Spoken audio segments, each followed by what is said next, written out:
You ready to move to the Lakers? I have the Lakers next. We always want to talk All Lakers. right. This is kind of another simple one, I guess, because they sort of already made, I mean, they didn't have a lot of moves to make and they already made one.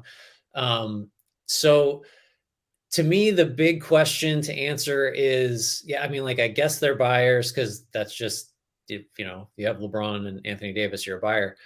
It, the question is just, when or if you trade those two first rounders? It seems like it's not going to happen. They can trade their 27 and 29. There were a million permutations of those two attached to Russell Westbrook for Buddy Hield and Miles Turner or players X and Y or whatever else is out there.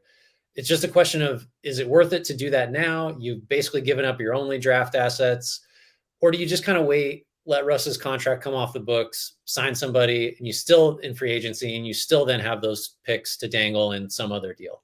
The Lakers are, other than Patrick Beverley, are really hard up for matching salary if you're not going to have Westbrook in there. So how they go about getting, a bigger wing or just more shooting or a forward that can defend, like how they go about that is really tricky. They just don't have the assets, and they gave up a bunch of seconds to get Rui Hachimura, who I do not think will answer any of the real questions that roster has on either end. So yeah, I mean, you target all the normal guys like Josh Richardson, Crowder, Robert Covington. I'd even look at someone like Chris Duarte, Burks, Cam Reddish, Doug McDermott, just any live body that can play like a 2 or a 3 position and shoot it a little bit. And if you get run over on defense, whatever, I guess that's not the biggest deal.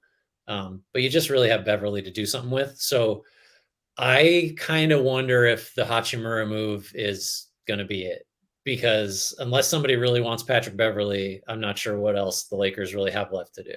Imagine calling yourself the caretaker of LeBron's legacy this summer and then giving him Rui Hachimura as like your big trade acquisition. Just like, my God. So you just don't think, and I think you don't believe. My question to you is, would you trade one or both of the first round picks? That's the biggest question. And I want to lay this out. I talked about this on the podcast reaction that I did to the trade. I was wondering, and I felt a little bit smarter about it, wondering this after I heard Zach Lowe talk about the day after. I'm sure people think I'm just parroting him because I'm sure that's what typically happens. However, anyway, you took on Rui Hachimura. You say you want him back this summer, which, take that with a metric ton of salt. Right. The Lakers can have 30 plus million in cap space. They can just renounce him.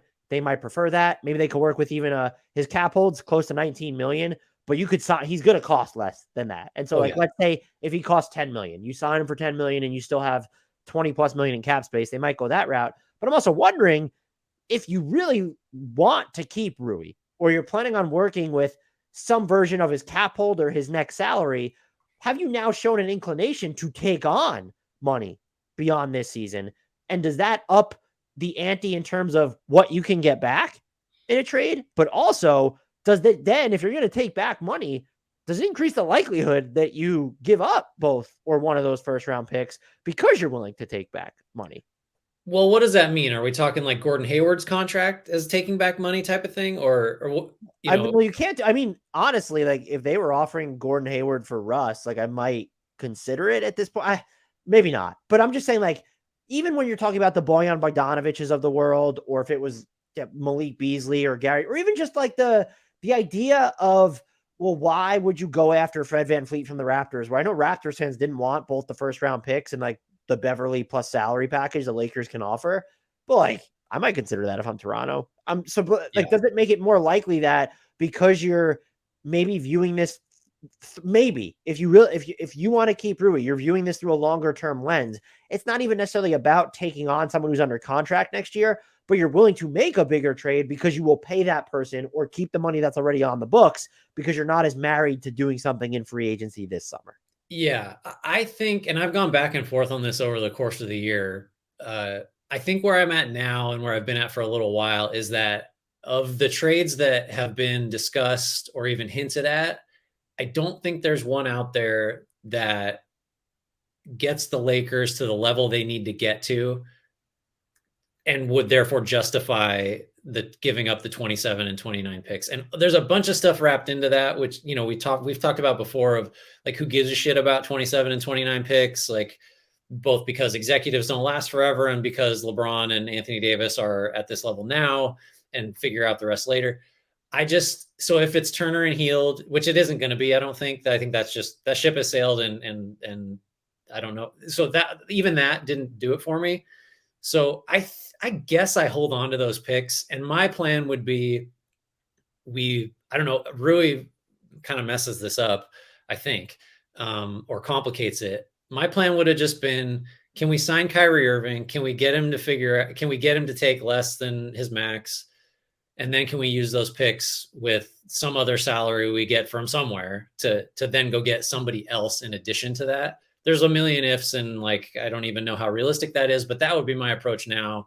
I want somebody in that salary cap space, and then I want to be able to trade those picks for like a fourth guy, after AD, LeBron, and Kyrie. That would be my approach. So that's also why, if it were me, I'm not sure the Lakers do much else before the deadline.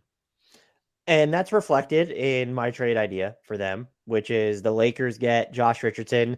It says Phoenix on the document. I must not have changed the team, but the Spurs get Patrick Beverley's expiring deal, and then 25 and 27 second round picks from the Lakers. And this is the thing that I struggle with, is when fans are like, well, why do the Spurs want Patrick Beverley? And the answer is that they don't. He's an expiring contract. He'll be bought out, probably re-signed in Minnesota or something. Just look at it as that. And so you're getting 2 second round picks for Josh Richardson. Yeah, I think if I'm the Lakers, I'm 100%. Yeah, let's do that. If I'm the Spurs, so I'll have the Spurs in a little bit, but I want more than seconds.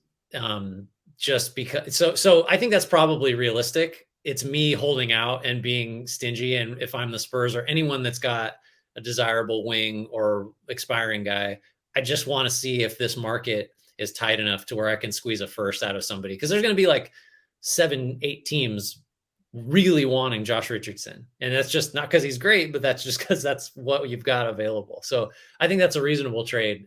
Even if I'm the Spurs, I might try to see if I could find a first somehow out of that.